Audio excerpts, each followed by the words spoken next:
What's trending here on Golic and Wingo, brought to you by Redbox. And last night, Nikola Jokic became the 10th player in NBA history with a 30-20-10 game in the Nuggets' 98-95 win over the Jazz. He had 30 points, 21 rebounds, and 10 assists while they win the second night of a back-to-back while playing against just 7 players on their roster. The Nuggets are third in the West and just a half game behind the Clippers for the second spot.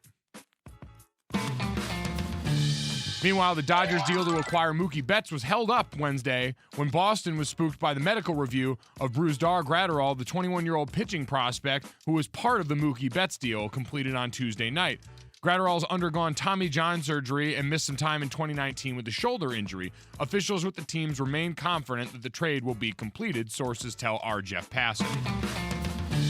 And the Sixers acquired Glenn Robinson and Alec Burks from the Warriors last night. Philadelphia sending Golden State a 2020 second-round pick via Dallas and a 2021 second-round pick via Denver and a 2022 second-round pick from Toronto, a league source told our own Adrian Wojnarowski. Robinson and Burks will give the Sixers some much-needed scoring off the bench. The Sixers, sitting at 31-20, are currently a 6th seed in the East. That's what's trending, brought to you by Redbox. Redbox has the newest movies fresh from the theater for under $2 a night. Head to the box or stream on demand. I truly am fascinated by this question. Is everyone in the NBA who thinks they're a contender truly a contender? There are 13 teams with over 30 wins this year, including the Miami Heat, who just went all in on their season trading for Andre Iguodala and possibly Danilo Gallinari. 13 teams with over 30 wins. Is it good teams in the NBA? Or are these bad teams dressed up with bad wins, deluding themselves that this is their year? Give us a voicemail. Call at 860-506-5505. It's Golic and Wingo on ESPN Radio and ESPN2. Will Kane filling in for Trey Wingo today, sitting alongside Mike Golic Jr. So, Junior, the surprise that has been the Miami Heat season has been something that sports fans might not have noticed. Basketball fans certainly have.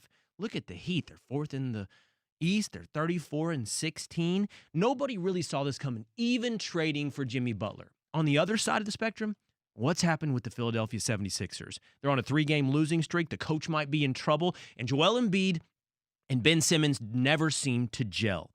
It's fascinating, the difference between a surprise happy team and, oh my God, what's happening in Philadelphia. And still the level of attention they get, right? Which shows you the star power of those two guys, and Ben Simmons and Joel Embiid, the fact that we keep looking there, expecting the ship to get righted and all this. But it is strange that it all does, and when you look at the things that have been a part of it, right? Because it's been those things leaking out. It's been Joel Embiid getting called out by Shaq and Charles Barkley and always kind of responding to everything in a way that feels young. Like these feel like the problems of the original 76ers group coming off the process where we said, you got a bunch of young, really talented players, but no one really kind of shepherding the herd at this point. And so all these things start to get out in a way that makes you look back and go, man, we weren't giving enough credit to. And that's exactly the guy. That's exactly the name that ESPN NBA analyst Tim Legler focused on. He said, if one team's up and the other team's down, you notice that one player has moved. Is he the cause? Something is lacking, something is missing.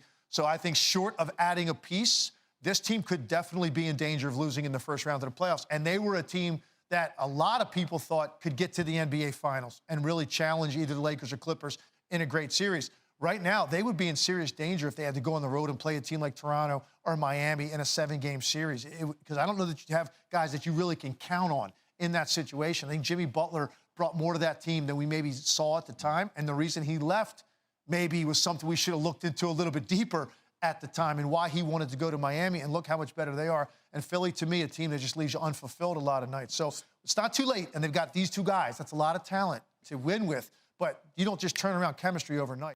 Is Jimmy Butler the sole cause for an unfulfilled season in Philadelphia and the, hey, what a happy surprise season in Miami? I think, like, man, have we not spent the last, it feels like 4 or 5, however many years, debating what Jimmy Butler is in the NBA, right? Like, is he this locker room cancer that's here to war with the young players on your team? Is he the one that's going to be fighting and calling out people in practice? or is he the guy that's going to take over for you in the fourth quarter the way he largely did for the 76ers last year? And it just kind of goes back to, yeah, he probably deserves more credit than he gets for certainly being a great two-way player, but also being the guy that's going to come in and, if nothing else, set the tone wherever he's at. People might not respond well to it all the time, and people might not always like it, but he's going to come in, he's going to set a damn tone for you. All right, it's time for Straight Talk, brought to you by Straight Talk Wireless. Here's what I think.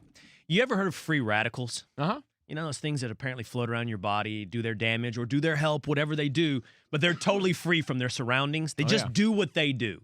I think you need to drink antioxidants or something like that to get rid of free radicals. What it is. That's Yeah, what it is. Get enough of those That in or there. Hit your daily have a nice value. movement. But the free radical of the NBA is Jimmy Butler. I think Jimmy Butler is going to be who he's going to be. He's going to give you what he gives you, and it's going to be a positive impact, at least individually. He's going to give you points. He's going to give you PER. He's going to be a nice player, but he's not necessarily somebody who makes everyone around them better and fits in a system you already have. You see what I'm saying? So in other words, in Miami, what is Jimmy Butler having to adapt to? Bam Adebayo?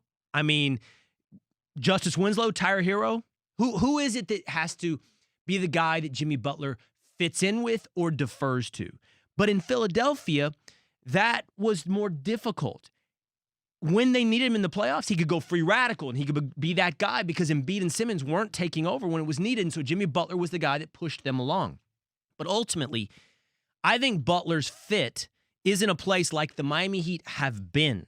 I'm not sure it's where they're going, where they're trying to put bigger, better talent around him, but where he has been. But I look at him in Minnesota, I look at him in Philadelphia, and I go, you know what? Jimmy Butler was the free radical that didn't fit with 2 or 3 other big-time stars, a system. In Miami, he got to be completely free. And I think that's what we said he always wanted. He wanted to go to a place where it was just going to be the Jimmy Butler show, and we all sort of scoffed and laughed at that. And we said, oh, yeah, all right, well, Jimmy, have fun down there, and we'll never hear from you again. South Beach is a great time. You can enjoy all that. But I think what we underestimated are probably 2 things. One, what happens with when your star is aligned with what the organization really is? And that's, I look at Pat Riley up top. I look at that guy who we mentioned going all in on this, a guy who in general has been one, kind of think personality-wise mimics what Jimmy Butler brings to the table in certain ways. And then Eric Spoelstra, who we always kind of gave as the guy who rode LeBron James and the Big Three to a title, who quietly has been coaching his you-know-what off for a while now, but has dealt with a lot bigger than what Jimmy Butler is going to bring to the table. If Jimmy Butler's a big personality, Eric Spoelstra can point to the Big Three era and say, no, I weathered that storm. This is a walk in the park compared to that, especially for a guy now who has shown time and time again he wasn't just a hanger-oner for that. If it's the Jimmy Butler show in Miami, if he is the free radical and that's how he has to play, then it leads to the obvious next question. Can you put talent around Jimmy Butler and create a contender? Is he, to the conversation we had yesterday, one of those 6-7 players that can be 1A on a championship contender? Count me as skeptical. At Straight Talk, brought to you by Straight Talk Wireless, everything for less, only at Walmart. If the middle class has dropped out of the NBA, what's going on with the middle class quarterbacks and the middle class teams in the NFL that need a new quarterback? Let's see if we can match them up next on Golic and Wingo with Will Kane filling in. After this word from Straight Talk Wireless, it's time for some Straight Talk. You know what a full court press is in basketball? Full defensive coverage with no holes. Well, that's the kind of coverage you're going to get with Straight Talk Wireless. It runs on America's best network, same as the big carriers, just for a lot less. Just $45 a month gets you the unlimited plan, 25 gigs of high-speed data, then 2G, saving you up to half the cost on big carriers. No contract, full court coverage, half the cost. Straight Talk Wireless, everything for less. Savings may vary. See terms and conditions at straighttalk.com. The middle class of quarterbacks in the NFL next on Golic and Wingo.